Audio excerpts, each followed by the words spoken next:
We're going to look at mapping notation, specifically with quadratics. So this is usually how we look at mapping notation. Now I've given it a squared, so we relate it to quadratics.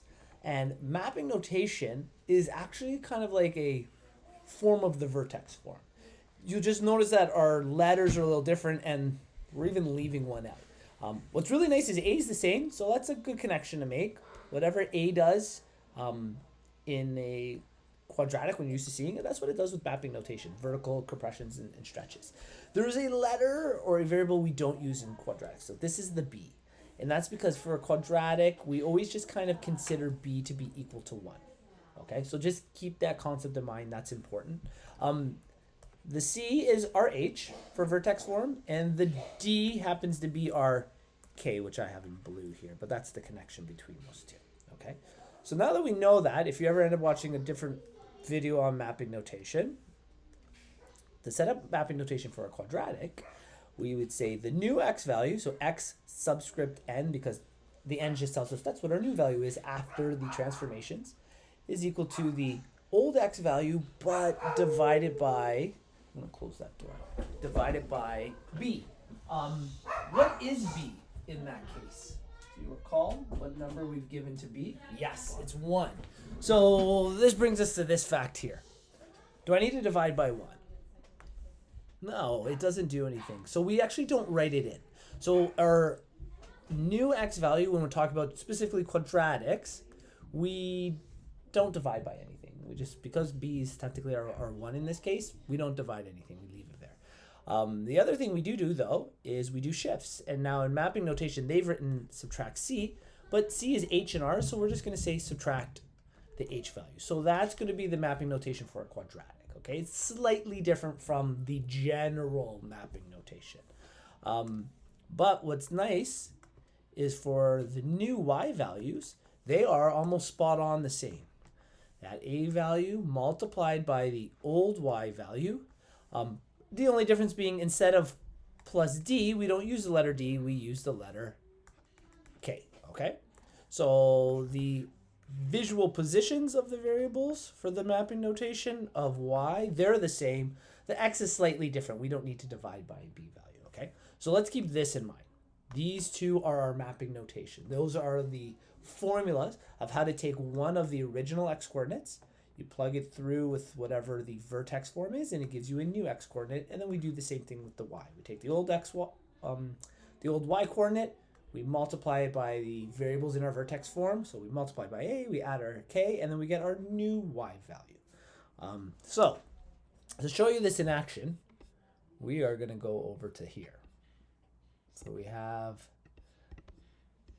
the original, okay? And what's nice is I'm going to make this a table.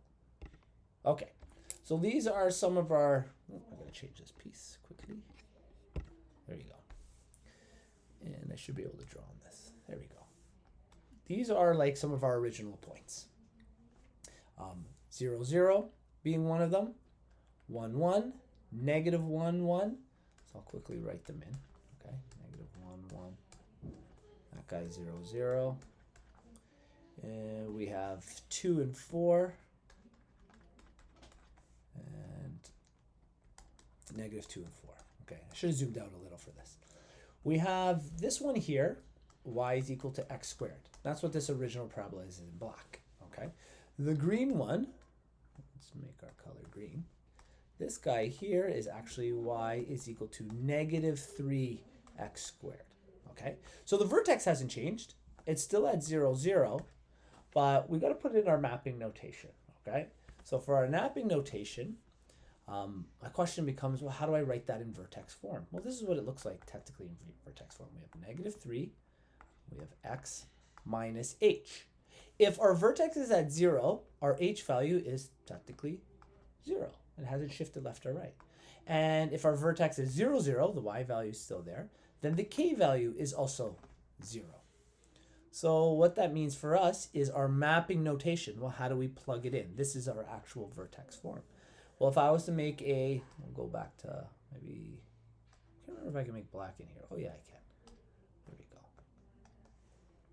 my mapping notation looks like this. The x value, the new x value, is equal to the old x value plus, oops, sorry, I lied, not plus. How do I erase? Here we go. Minus our h value, right? Remember, that's our h. Well, our h value is 0. So it turns out my x values, my new x value, is equal to my old x value. And you're going to see as we go through these actually line up vertically. It's just a big shift for the y value. For the mapping notation for our y values, the new y value is equal to a. A in this case happens to be -3, so -3 times the old y value, and then plus k. Well, k is 0, that doesn't do anything. So the formula, or the equation for our new mapping notation, is -3 times the old y's. So these are my old y's. 1, 1, 0. There's a 4. There's a 4. All we're going to do is we're going to plug those in to find the new y values. So, for instance, we'll start with this one here. We already know the x values are going to be the same, so I'm not going to plug those through. But my y value is going to be slightly different. My new y value, when my old y value is 1, becomes -3 times 1. My new y value is -3. Okay, and that'll be the same for both of these. So we've got that. For the number 4, we plug in our mapping notation. Yn equals -3y old. If the old y value is 4, then my new y value is -3 times 4. That gives me -12. And I'd written all of this on here. I have to, it's going to kind of move a little as I go down. But really what I wanted to show you is if we go all the way down there, this is kind of an overlay. There it is. Do you see that point? Yeah, do you see how, whoops, there you go. This point is at -12. The x value has lined up, but now we're at -12 in this space. Okay, I'm going to try to move that back so it's still kind of lines up, because we can print this page after. There we go, kind of lines up there. So that's everything we did. So that's how we apply our mapping notation. Had we had a c value, so I'll kind of underline it here. Had we had a different c or h and k value, then our mapping notation, you know, we would have had a little bit more here. We would have had a little bit more here to plug in. It just so happens in this case, those both happen to be 0. So the only thing we were really applying was that a value in this. Okay.